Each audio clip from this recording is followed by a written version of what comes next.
ಎಲ್ಲರಿಗೂ ನಾಗರಾಜ್ ಸರ್ ಅವರಿಂದ ನಮಸ್ಕಾರಗಳು. ಇಂದು ನಾನು ಹೈದರಾಬಾದ್ ಕರ್ನಾಟಕ ವಿಮೋಚನಾ ದಿನ ಕುರಿತು ಅಥವಾ ಕಲ್ಯಾಣ ಕರ್ನಾಟಕ ದಿನಾಚರಣೆ ಕುರಿತು ಒಂದೆರಡು ವಿಷಯಗಳನ್ನು ತಿಳಿಯಪಡಿಸುತ್ತೇನೆ. ಇದು ವಿಶೇಷವಾಗಿ ವಿದ್ಯಾರ್ಥಿಗಳಿಗೆ ಅನುಕೂಲವಾಗ್ತಕ್ಕಂಥದ್ದು. ಹಾಗಾದರೆ ವಿಶೇಷವಾಗಿ ಇಂದು ನಾವು 77ನೇ ಕಲ್ಯಾಣ ಕರ್ನಾಟಕ ದಿನಾಚರಣೆಯ ನಿಮಿತ್ತವಾಗಿ ನಾವೊಂದು ಈ ಸಂದೇಶವನ್ನು ನೀಡ್ತಿದ್ದು, ಈ 77ನೇ ಕಲ್ಯಾಣ ಕರ್ನಾಟಕ ದಿನಾಚರಣೆಯನ್ನು ಮೊದಲು ಹೈದರಾಬಾದ್ ಕರ್ನಾಟಕ ವಿಮೋಚನೆ ದಿನವನ್ನಾಗಿ ನಾವು ಆಚರಿಸುತ್ತಿದ್ದೆವು. ನಮ್ಮ ಕರ್ನಾಟಕ ರಾಜ್ಯದ ಮಾಜಿ ಮುಖ್ಯಮಂತ್ರಿಗಳಾಗಿರ್ತಕ್ಕಂಥ BS ಯಡಿಯೂರಪ್ಪ ಸರ್ ಅವರು ಈ ಹೈದರಾಬಾದ್ ಕರ್ನಾಟಕ ವಿಮೋಚನಾ ದಿನವನ್ನು ತೆಗೆದು ಕಲ್ಯಾಣ ಕರ್ನಾಟಕ ದಿನಾಚರಣೆ ಎಂದು ಘೋಷಿಸಿದರು.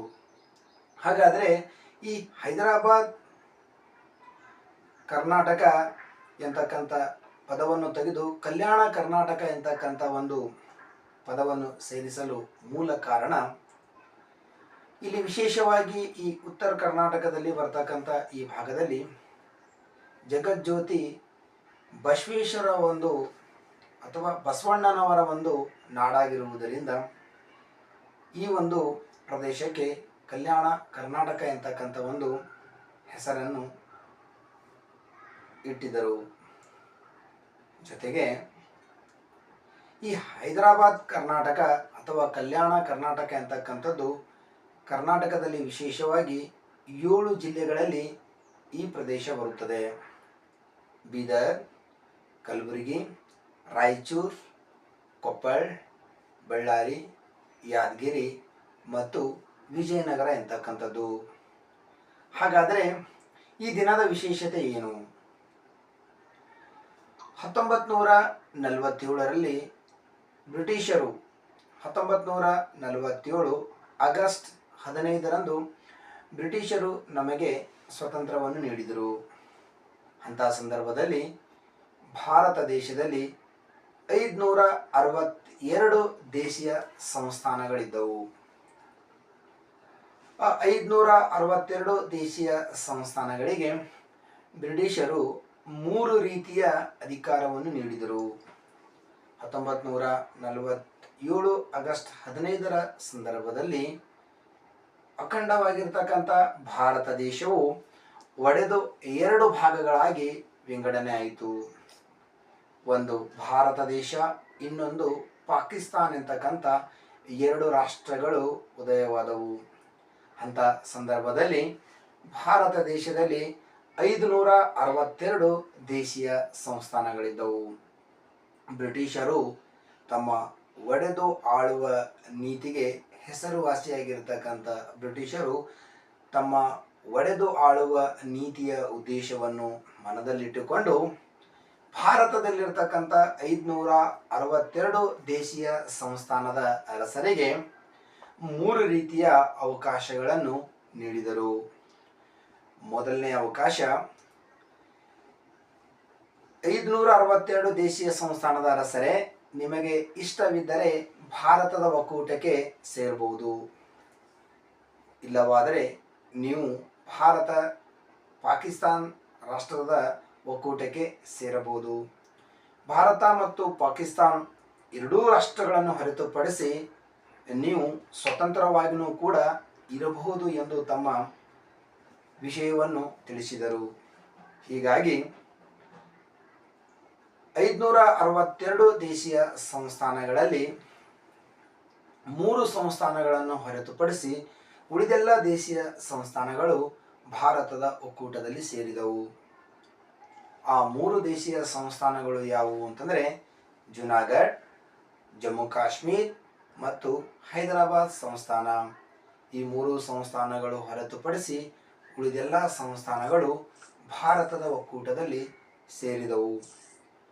ಈ ಮೂರೂ ಸಂಸ್ಥಾನಗಳು ಹೊರತುಪಡಿಸಿ ಉಳಿದಿರತಕ್ಕಂಥ ಎಲ್ಲ ದೇಶೀಯ ಸಂಸ್ಥಾನಗಳು ಭಾರತದ ಒಕ್ಕೂಟದಲ್ಲಿ ಸೇರಲು ಕಾರಣೀಕರ್ತರಾಗಿರ್ತಕ್ಕಂಥ ಮಹಾನ್ ವ್ಯಕ್ತಿ ಯಾರು ಅಂತಂದ್ರೆ ಸರ್ದಾರ್ ವಲ್ಲಭಭಾಯ್ ಪಟೇಲ್ ರವರು.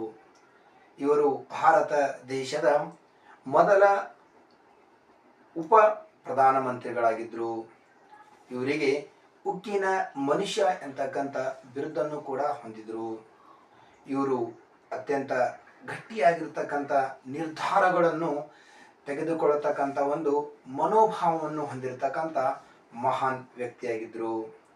ಅವರು 1947ರಲ್ಲಿ ದೇಶೀಯ ಸಂಸ್ಥಾನಗಳ ವಿಲೀನ ಎಂತಕ್ಕಂಥ ಒಂದು ಕಾಯ್ದೆಯನ್ನು ಜಾರಿಗೆ ತಂದು 562 ದೇಶೀಯ ಸಂಸ್ಥಾನಗಳಲ್ಲಿ 3 ದೇಶೀಯ ಸಂಸ್ಥಾನಗಳನ್ನು ಹೊರತುಪಡಿಸಿ ಎಲ್ಲ ದೇಶೀಯ ಸಂಸ್ಥಾನಗಳನ್ನು ಭಾರತದ ಒಕ್ಕೂಟದಲ್ಲಿ ಸೇರಿಸಿದ ಮಹಾನ್ ನಾಯಕ, ಧೀಮಂತ ನಾಯಕ, ಬುದ್ಧಿವಂತ ನಾಯಕ, ಗಟ್ಟಿಯಾಗಿರ್ತಕ್ಕಂಥ ನಿರ್ಧಾರಗಳನ್ನು ತೆಗೆದುಕೊಳ್ಳತಕ್ಕಂಥ ಮನೋಭಾವನೆಯನ್ನು ಹೊಂದಿರತಕ್ಕಂಥ ವ್ಯಕ್ತಿ.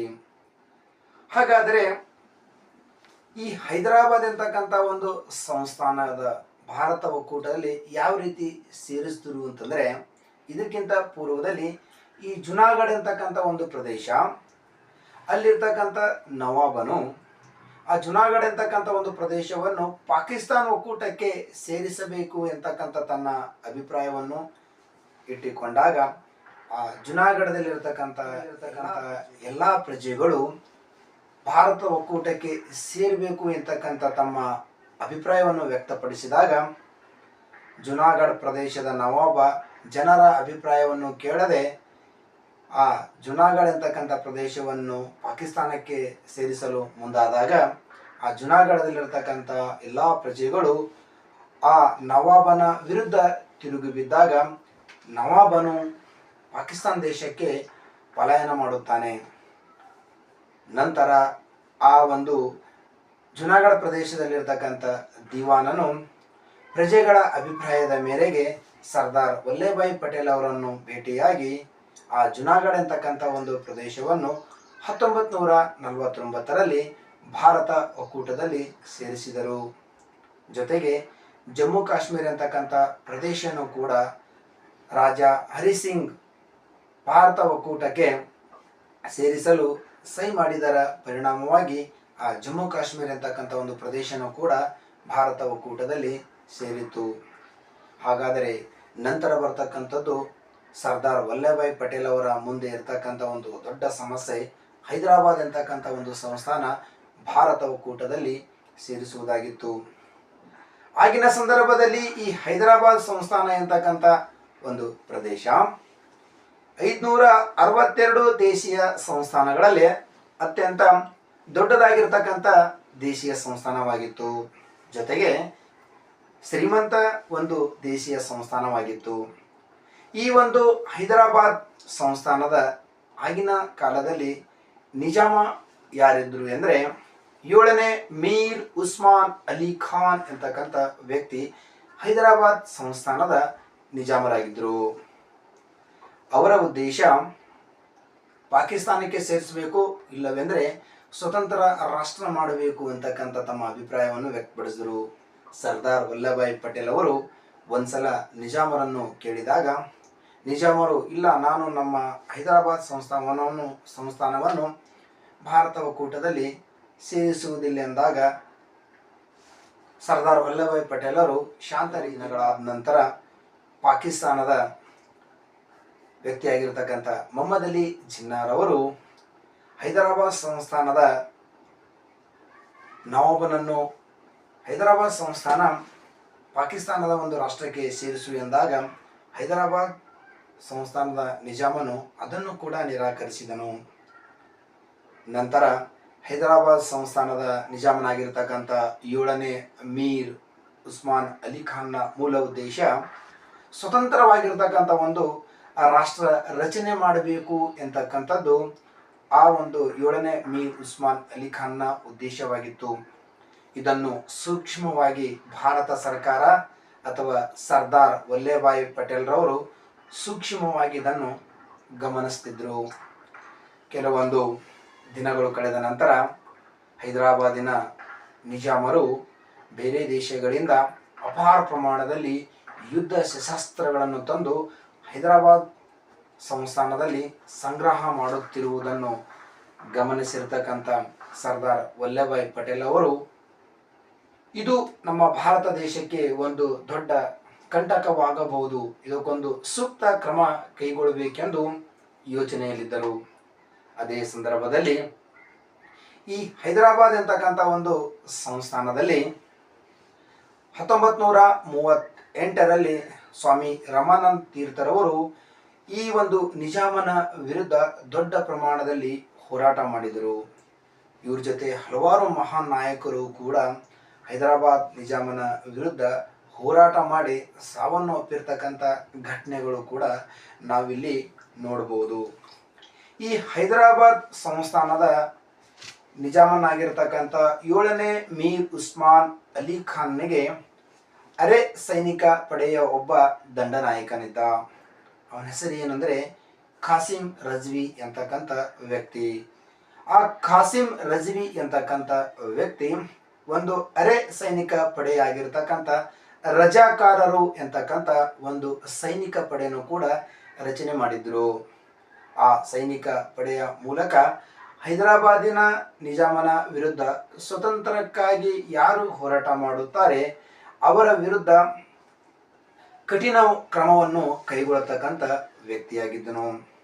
ಹಾಗಾದರೆ ಈ ತನ್ನ ಅರೆ ಸೈನಿಕ ಪಡೆಯಾಗಿರ್ತಕ್ಕಂಥ ರಜಾಕಾರರಿಗೆ ಕಾಟೋ ಲೂಟೋ ಪಾಟೋ ಎಂತಕ್ಕಂಥ ಒಂದು ಸಂದೇಶವನ್ನು ನೀಡಿದನು. ಆಗಿನ ಸಂದರ್ಭದಲ್ಲಿ ಯಾರಾದರೂ ಹೈದರಾಬಾದಿನ ನಿಜಾಮನ ವಿರುದ್ಧ ದಂಗೆ ಎದ್ದರೆ ಅವ್ರ ಮೇಲೆ ದಾಳಿ ಮಾಡಿ ಅವರನ್ನು ಕತ್ತರಿಸಿ ಅವರಲ್ಲಿರ್ತಕ್ಕಂಥ ವಸ್ತುಗಳನ್ನು ದೋಚಿಕೊಂಡು ಎಲ್ಲರೂ ಹಂಚಿಕೊಳ್ಳುತ್ತಿದ್ದರು.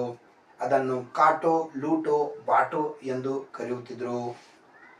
ಜೊತೆಗೆ ಈ ಒಂದು ಬಸವ ಕಲ್ಯಾಣ ತಾಲೂಕಿನಲ್ಲಿ ಬರ್ತಕ್ಕಂಥ ಗೊರಟ ಬಿ ಅಂತಕ್ಕಂಥ ಊರಿನಲ್ಲಿಯೂ ಕೂಡ ರಜಾಕಾರರ ಹಾವಳಿಯಿಂದ ಎಷ್ಟೋ ಜನ ಏನಪ್ಪಾ ಅಂತಂದ್ರೆ ಮೃತರಾಗಿರ್ತಕ್ಕಂಥ ಆ ಗೊರಟ ಬಿ ಊರಿನಲ್ಲಿ ಬರುವ ಲಕ್ಷ್ಮೀ ಗುಡಿಯ ಮುಂದೆ ಹಲವಾರು ಜನರನ್ನು ತಂದು ಕತ್ತರಿಸಿರ್ತಕ್ಕಂಥ ಘಟನೆಯನ್ನು ಕೂಡ ನಾವು ಇತಿಹಾಸ ಪುಟಗಳಲ್ಲಿ ನೋಡ್ಬೋದು.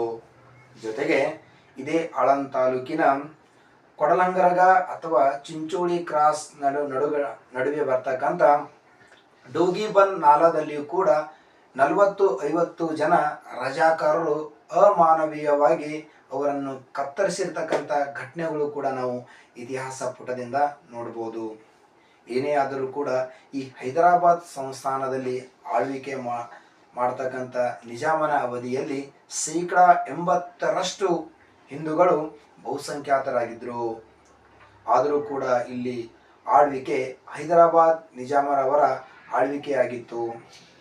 ಇಲ್ಲಿರ್ತಕ್ಕಂಥ ಈ ಹೈದರಾಬಾದ್ ರಜಾಕರ ಒಂದು ಹಾವಳಿಯಿಂದ ಇಲ್ಲಿ ಬಹಳಷ್ಟು ಜನ ಬೇಸತ್ತಿರ್ತಕ್ಕಂಥ ಒಂದು ಘಟನೆಗಳನ್ನು ಕೂಡ ನಾವಿಲ್ಲಿ ನೋಡ್ಬೋದು. ಇದೆಲ್ಲವನ್ನು ಸೂಕ್ಷ್ಮವಾಗಿ ಅರ್ತಿರ್ತಕ್ಕಂಥ ಸರ್ದಾರ್ ವಲ್ಲಭಭಾಯಿ ಪಟೇಲ್ ಅವರು ಈ ಹೈದರಾಬಾದ್ ನಿಜಾಮನ ಒಂದು ಸಂಪೂರ್ಣ ಈ ಪ್ರದೇಶದಲ್ಲಿ ಆಗ್ತಕ್ಕಂಥ ಘಟನೆಗಳನ್ನು ಗಮನಿಸಿ ಜೊತೆಗೆ ಭಾರತ ದೇಶದ ವಿರುದ್ಧ ಯುದ್ಧ ಮಾಡಲು ಅಪಾರ ಪ್ರಮಾಣದಲ್ಲಿ ಯುದ್ಧ ಶಸ್ತ್ರಾಸ್ತ್ರಗಳನ್ನು ಸಂಗ್ರಹಿಸಿರುವುದನ್ನು ಮನಗಂಡಿರ್ತಕ್ಕಂಥ ಸರ್ದಾರ್ ವಲ್ಲಭಭಾಯಿ ಪಟೇಲ್ರವರು ಅತ್ಯಂತ ಉಕ್ಕಿನ ಮನುಷ್ಯ. ಅವ್ರೇನು ಮಾಡಿದ್ರು, ಹೈದರಾಬಾದ್ ಸಂಸ್ಥಾನದ ವಿರುದ್ಧ ಕಾರ್ಯಾಚರಣೆ ಮಾಡಬೇಕು ಅಂತ ತಿಳ್ಕೊಂಡು 1948 ಸೆಪ್ಟೆಂಬರ್ 14ನೇ ತಾರೀಖಿನಂದು ಹೈದರಾಬಾದ್ ಸಂಸ್ಥಾನದ ಮೇಲೆ ಪೊಲೀಸ್ ಕಾರ್ಯಾಚರಣೆ ಎಂತಕ್ಕಂಥ ಕಾರ್ಯಾಚರಣೆಯ ಮೂಲಕ ಭಾರತದ ಸೈನಿಕರು ಹೈದರಾಬಾದ್ ಸಂಸ್ಥಾನದ ಮೇಲೆ ದಾಳಿ ಮಾಡಿದರು. 3 ದಿನಗಳವರೆಗೆ ಯುದ್ಧ ನಡೆಯಿತು. ಅಂತಿಮವಾಗಿ ಹೈದರಾಬಾದಿನ ಸಂಸ್ಥಾನದ ನಿಜಾಮನಾಗಿರತಕ್ಕಂಥ 7ನೇ ಮೀರ್ ಉಸ್ಮಾನ್ ಅಲಿ ಖಾನ್ ಸೈನಿಕರು ಸಂಪೂರ್ಣವಾಗಿ ಭಾರತೀಯ ಸೈನಿಕರ ವಿರುದ್ಧ ಸೋಲನ್ನೊಪ್ಪಿಕೊಂಡ್ರು. ಅಂತಿಮವಾಗಿ ಹೈದರಾಬಾದಿನ ನಿಜಾಮನಾಗಿರತಕ್ಕಂಥ 7ನೇ ಮೀರ್ ಉಸ್ಮಾನ್ ಅಲಿ ಖಾನ್ ಯುದ್ಧದಲ್ಲಿ ಸಂಪೂರ್ಣವಾಗಿ ಸೋತು ಸರ್ದಾರ್ ವಲ್ಲಭಭಾಯಿ ಪಟೇಲ್ರವರನ್ನು ಭೇಟಿಯಾಗಿ ನಾನು ಭಾರತದ ಒಕ್ಕೂಟದಲ್ಲಿ ಹೈದರಾಬಾದ್ ಸಂಸ್ಥಾನವನ್ನು ಸೇರಿಸುತ್ತೇನೆ, ನಿಮ್ಮ ಪೊಲೀಸ್ ಕಾರ್ಯಾಚರಣೆಯನ್ನು ನಿಲ್ಲಿಸಿ ಎಂದಾಗ ಸರ್ದಾರ್ ವಲ್ಲಭಭಾಯ್ ಪಟೇಲ್ರವರು ಪೊಲೀಸ್ ಕಾರ್ಯಾಚರಣೆಯನ್ನು ನಿಲ್ಲಿಸಿ ಹೈದರಾಬಾದ್ ಸಂಸ್ಥಾನವನ್ನು 1948 ಸೆಪ್ಟೆಂಬರ್ 17ರಂದು ಹೈದರಾಬಾದ್ ಸಂಸ್ಥಾನವನ್ನು ಭಾರತ ಒಕ್ಕೂಟದಲ್ಲಿ ಸೇರಿಸಲಾಯಿತು. ವಿದ್ಯಾರ್ಥಿಗಳೇ, ಹಾಗಾದರೆ ಈ ಹೈದರಾಬಾದ್ ಸಂಸ್ಥಾನ ಎಂತಕ್ಕಂಥದ್ದು ಇಂದಿನ ಕರ್ನಾಟಕ ರಾಜ್ಯವಾಗಿರಬಹುದು, ಮಹಾರಾಷ್ಟ್ರ ರಾಜ್ಯವಾಗಿರಬಹುದು, ಆಂಧ್ರ ಪ್ರದೇಶ್ ರಾಜ್ಯಗಳಲ್ಲಿ ಈ ಮೂರು ರಾಜ್ಯಗಳಲ್ಲಿ ಇವರ ಒಂದು ನಿಜಾಮರ ಒಂದು ರಾಜ್ಯ ಸ್ಥಾಪಿತವಾಗಿತ್ತು. ವಿಶೇಷವಾಗಿ ನಮ್ಮ ಕರ್ನಾಟಕ ರಾಜ್ಯದಲ್ಲಿ ಬರ್ತಕ್ಕಂಥ 31 ಜಿಲ್ಲೆಗಳಲ್ಲಿ 7 ಜಿಲ್ಲೆಗಳು ಹೈದರಾಬಾದ್ ಸಂಸ್ಥಾನದ ನಿಜಾಮನ ಆಳ್ವಿಕೆಗೆ. ಮೊದಲನೆಯದು ಬೀದರ್, ಎರಡನೇದು ಕಲಬುರಗಿ, ಮೂರನೇದು ರಾಯಚೂರು, ನಾಲ್ಕನೇದು ಕೊಪ್ಪಳ, ಐದನೇದು ಯಾದಗಿರಿ, ಆರನೇದು ಬಳ್ಳಾರಿ, ಏಳನೇದು ವಿಜಯನಗರ. ಹಾಗಾಗಿ ಮುಂದೆ ಭಾರತ ದೇಶ ಸ್ವತಂತ್ರವಾದ ನಂತರ ನಮ್ಮ ದೇಶದ ಮಹಾನ್ ನಾಯಕರಾಗಿರ್ತಕ್ಕಂಥ ಜಗತ್ತಿನ ಪ್ರತಿಭಾವಂತ ವ್ಯಕ್ತಿಯಾಗಿರ್ತಕ್ಕಂಥ ಡಾಕ್ಟರ್ BR ಅಂಬೇಡ್ಕರ್ ಅವರು ನಮ್ಮ ದೇಶದ ಸಂವಿಧಾನ ಬರೆಯುವ ಸಂದರ್ಭದಲ್ಲಿ ಸಂವಿಧಾನದಲ್ಲಿ ವಿಧಿ 371 ಎಂತಕ್ಕಂಥ ಒಂದು ವಿಧಿಯನ್ನು ಬರೆದರು. ಆ 371 ವಿಧಿ ಏನು ಹೇಳುತ್ತದೆ ಎಂದರೆ, ಭಾರತ ದೇಶದಲ್ಲಿ ಯಾವುದಾದರೂ ಒಂದು ಪ್ರದೇಶವು ಬಹಳಷ್ಟು ಹಿಂದುಳಿದಿದ್ದರೆ ಆ ಪ್ರದೇಶಕ್ಕೆ ವಿಶೇಷವಾಗಿರ್ತಕ್ಕಂಥ ಅನುದಾನ, ವಿಶೇಷವಾಗಿರ್ತಕ್ಕಂಥ ಸೌಲಭ್ಯವನ್ನು ನೀಡಿ ಆ ಒಂದು ಪ್ರದೇಶವನ್ನು ಕೂಡ ಮುಂದುವರೆದ ಪ್ರದೇಶಕ್ಕೆ ಸರಿಸಮಾನವಾಗಿ ಬೆಳೆಸಬೇಕು ಎಂತಕ್ಕಂಥ ವಿಷಯವನ್ನು ನಮ್ಮ ದೇಶದ ಮಹಾನಾಯಕರಾಗಿರ್ತಕ್ಕಂಥ ಡಾಕ್ಟರ್ BR ಅಂಬೇಡ್ಕರ್ ಅವರು ಸಂವಿಧಾನದ 371ನೇ ವಿಧಿಯಲ್ಲಿ ಈ ಅಂಶವನ್ನು ತಿಳಿಸಿದರು. ಇದನ್ನು ಪ್ರಾದೇಶಿಕ ಅಸಮತೋಲನ ಎಂತಕ್ಕಂಥ ಅಂಶದ ಅಡಿಯಲ್ಲಿ ಭಾರತ ದೇಶದಲ್ಲಿ ಹಲವಾರು ರಾಜ್ಯಗಳಲ್ಲಿರ್ತಕ್ಕಂಥ ಪ್ರದೇಶಗಳು ಬಹಳಷ್ಟು ಹಿಂದುಳಿದವು. ಹಾಗಾಗಿ ಇಲ್ಲಿಯವರೆಗೆ ಈ 371 ಎಂತಕ್ಕಂಥ ಅಂಶದ ಅಡಿಯಲ್ಲಿ 11 ರಾಜ್ಯಗಳು ಈ ಸೌಲಭ್ಯಗಳನ್ನು ಪಡೆದುಕೊಂಡಿದ್ದವು. ಹಾಗಾದರೆ ಈ ಸಂವಿಧಾನದ 371A ವಿಧಿಯಲ್ಲಿ ಪ್ರಪ್ರಥಮವಾಗಿ ಪ್ರಾದೇಶಿಕ ಅಸಮತೋಲನ ಅಡಿಯಲ್ಲಿ ಹಿಂದುಳಿದ ಪ್ರದೇಶಗಳಿಗೆ ಅಭಿವೃದ್ಧಿಗಾಗಿ ಮೊದಲ ಸೌಲಭ್ಯ ಪಡೆದಿರತಕ್ಕಂಥ ರಾಜ್ಯಗಳು ಯಾವುವು ಅಂದರೆ ಮಹಾರಾಷ್ಟ್ರ ಮತ್ತು ಗುಜರಾತ್. ಕ್ರಮವಾಗಿ ವಿದರ್ಭ ಮತ್ತು ಮರಾಠವಾಡ ಅಂತಕ್ಕಂಥ ಪ್ರದೇಶಗಳು ಸಂವಿಧಾನದ 371A ವಿಧಿ ಅಡಿಯಲ್ಲಿ ಹಲವಾರು ಸೌಲಭ್ಯಗಳನ್ನು ಪಡೆದವು. ಇದು ಆದ ನಂತರ ಆಸಾಂ ರಾಜ್ಯ, ಆನಂತರ ಅರುಣಾಚಲ್ ಪ್ರದೇಶ, ಆನಂತರ ಸಿಕ್ಕಿಂ ರಾಜ್ಯ, ಆನಂತರ ನಾಗಾಲ್ಯಾಂಡ್ ರಾಜ್ಯ, ಆನಂತರ ಮಣಿಪುರ ರಾಜ್ಯ, ಆನಂತರ ಆಂಧ್ರ ಪ್ರದೇಶ ರಾಜ್ಯ, ಆನಂತರ ಗೋವಾ ರಾಜ್ಯ. ಅಂತಿಮವಾಗಿ 371J ಅಡಿಯಲ್ಲಿ ಕರ್ನಾಟಕ ರಾಜ್ಯಕ್ಕೂ ಕೂಡ ಈ ಸೌಲಭ್ಯವನ್ನು ನೀಡಲಾಯಿತು. ಹಾಗಾದರೆ ಈ ಕರ್ನಾಟಕ ರಾಜ್ಯಕ್ಕೆ 371J ಅಡಿಯಲ್ಲಿ ಕರ್ನಾಟಕದಲ್ಲಿ ಬರತಕ್ಕಂಥ 7 ಜಿಲ್ಲೆಗಳಿಗೂ ಕೂಡ ವಿಶೇಷವಾಗಿರ್ತಕ್ಕಂಥ ಸೌಲಭ್ಯವನ್ನು ನೀಡಿರುವುದನ್ನು ನಾವಿಲ್ಲಿ ನೋಡಬಹುದು. ಹಾಗಾದರೆ ಈ 371J ಎಂತಕ್ಕಂಥ ಒಂದು ಸೌಲಭ್ಯವನ್ನು ನಮಗೆ ದೊರಕಿಸಿಕೊಡುವಲ್ಲಿ ನಮ್ಮ ಈ ಭಾಗದ ಜನರಾಗಿರ್ತಕ್ಕಂಥ ವೈಜನಾಥ್ ಪಾಟೀಲ್ ಸರ್ ಅವರು ಮತ್ತು ನಮ್ಮ ಈ ಭಾಗದ ಅತ್ಯಂತ ಮುತ್ಸದ್ದಿ ರಾಜಕಾರಣಿಯಾಗಿರ್ತಕ್ಕಂಥ ಮಲ್ಲಿಕಾರ್ಜುನ್ ಖರ್ಗೆ ಅವರ ಪ್ರಯತ್ನದ ಫಲವಾಗಿ ನಮ್ಮ ಈ ಭಾಗಕ್ಕೆ 371J ಎಂತಕ್ಕಂಥ ಒಂದು ಸೌಲಭ್ಯ ನಮಗೆ ದೊರಕಿತು. ಹಾಗಾದರೆ ಈ 7 ರಾಜ್ಯಗಳು 371J ಅಡಿಯಲ್ಲಿ ಹಲವಾರು ರೀತಿಯ ಸೌಲಭ್ಯಗಳನ್ನು ಪಡೆದು ನಾವು ಕೂಡ ಮುಂದುವರೆದ ಪ್ರದೇಶಕ್ಕೆ ಸರಿ ಸಮಾನವಾಗಿ ಬೆಳೆಯಬೇಕು. 371J ಅಡಿಯಲ್ಲಿ ಕರ್ನಾಟಕದಲ್ಲಿರ್ತಕ್ಕಂಥ 7 ಜಿಲ್ಲೆಗಳಿಗೆ ವಿಶೇಷವಾಗಿರ್ತಕ್ಕಂಥ ಸೌಲಭ್ಯಗಳನ್ನು ನೀಡಲಾಗಿದೆ. ಮೊದಲನೇ ಸೌಲಭ್ಯವೆಂದರೆ ಈ ಪ್ರದೇಶ ಅತ್ಯಂತ ಅಥವಾ ಈ 7 ಜಿಲ್ಲೆಗಳು ಅತ್ಯಂತ ಹಿಂದುಳಿದ ಜಿಲ್ಲೆಗಳಾಗಿರುವುದರಿಂದ ಈ ಒಂದು ಜಿಲ್ಲೆಗಳಿಗೆ ಪ್ರತಿ ವರ್ಷ 5,000 ಕೋಟಿ ರೂಪಾಯಿಯನ್ನು ಅನುದಾನ ನೀಡಲಾಗುವುದು. ಈ 5,000 ಕೋಟಿ ರೂಪಾಯಿಗಳನ್ನು 7 ಜಿಲ್ಲೆಗಳು ಸರಿ ಸಮಾನವಾಗಿ ಹಂಚಿಕೊಂಡು ತಮ್ಮ ಜಿಲ್ಲೆಗಳಲ್ಲಿ ಎಲ್ಲ ರೀತಿಯ ಒಂದು ಸೌಲಭ್ಯಗಳನ್ನು ಪಡೆದುಕೊಂಡು ಎಲ್ಲ ಕ್ಷೇತ್ರಗಳನ್ನು ಅಭಿವೃದ್ಧಿಪಡಿಸಿಕೊಳ್ಳುವುದಾಗಿದೆ. ಎರಡನೇ ಸೌಲಭ್ಯ, ಈ ಒಂದು 7 ಜಿಲ್ಲೆಗಳಲ್ಲಿ ಇರತಕ್ಕಂಥ ಡಿ ಮತ್ತು ಸಿ ವರ್ಗದ ಹುದ್ದೆಗಳಲ್ಲಿ 80% ಹುದ್ದೆಗಳು ಈ 7 ಜಿಲ್ಲೆಯ ಜನರು ಮೊದಲು ಪಡ್ಕೊಳ್ಬೇಕು. ಜೊತೆಗೆ ಅವರಿಗೆ ಮೊದಲ ಆದ್ಯತೆ ಇರುತ್ತದೆ. ನಂತರ ಬೇರೆ ಜಿಲ್ಲೆಗಳಲ್ಲಿ ಹೋದರೆ 8% ಅಷ್ಟು ಉದ್ಯೋಗಗಳನ್ನು ಪಡೆದುಕೊಳ್ಳಬಹುದು. ನಮ್ಮ 7 ಜಿಲ್ಲೆಗಳಲ್ಲಿ ಈ ಒಂದು 7 ಜಿಲ್ಲೆಯ ಜನರು 80% ಉದ್ಯೋಗಗಳು ಇವರಿಗಾಗಿ ಇರುತ್ತವೆ. ಅದು ಡಿ ಮತ್ತು ಸಿ ದರ್ಜೆಯ ಹುದ್ದೆಗಳು. ಹಾಗಾದರೆ ಬೇರೆ ಜಿಲ್ಲೆಗಳಿಗೆ ಹೋದರೆ 8% ಮೀಸಲಾತಿ ನಮ್ಮ ಈ 7 ಜಿಲ್ಲೆಯ ಜನರಿಗೆ ದೊರಕಿಸಿಕೊಡಲಾಗುವುದು. ಜೊತೆಗೆ ಶಿಕ್ಷಣದಲ್ಲಿ ಹಲವಾರು ರೀತಿಯ ಸೌಲಭ್ಯಗಳು, ಶಿಕ್ಷಣ ಪಡೆಯಲು ಹಲವಾರು ರೀತಿಯ ಸೌಲಭ್ಯಗಳು ಕೂಡ ಈ 371J ಅಂತಕ್ಕಂಥದ್ದು ನಮಗೆ ದೊರಕಿಸಿದೆ. ವಿದ್ಯಾರ್ಥಿಗಳೇ, ಒಟ್ಟಾರೆ ಹೇಳುವುದಾದರೆ 371J ಅಂತಕ್ಕಂಥದ್ದು ನಮಗೆ ಒಂದು ರೀತಿಯ ಒಳ್ಳೆಯ ಕಾನೂನಾಗಿದ್ದು, ಆ ಕಾನೂನನ್ನು ಚೆನ್ನಾಗಿ ಬಳಸಿಕೊಂಡು ಒಳ್ಳೆಯ ರೀತಿಯ ಒಂದು ಉದ್ಯೋಗ, ಒಳ್ಳೆಯ ರೀತಿಯ ಶಿಕ್ಷಣ, ಒಳ್ಳೆಯ ರೀತಿಯ ಅನುದಾನವನ್ನು ಬಳಸಿಕೊಂಡು ಅಭಿವೃದ್ಧಿ ಸಾಧಿಸಿರುವ ಜಿಲ್ಲೆಗಳಿಗೆ ಸರಿ ಸಮಾನವಾಗಿ ನಾವು ಕೂಡ ಅಭಿವೃದ್ಧಿ ಸಾಧಿಸಬೇಕು. ಹಾಗಾಗಿ ಈ ಕಲ್ಯಾಣ ಕರ್ನಾಟಕ ದಿನಾಚರಣೆಯ ಮಹತ್ವವನ್ನು ವಿದ್ಯಾರ್ಥಿಗಳಿಗೆ ತಿಳಿಸುವ ಉದ್ದೇಶದಿಂದ ಸಂಕ್ಷಿಪ್ತವಾಗಿ ಈ ಒಂದು ವಿಡಿಯೋವನ್ನು ನಾನು ಮಾಡಿದ್ದು. ಓಕೆ, ಎಲ್ಲರಿಗೂ ನಾಗರಾಜ್ ಸರ್ ಅವರಿಂದ ಧನ್ಯವಾದಗಳು.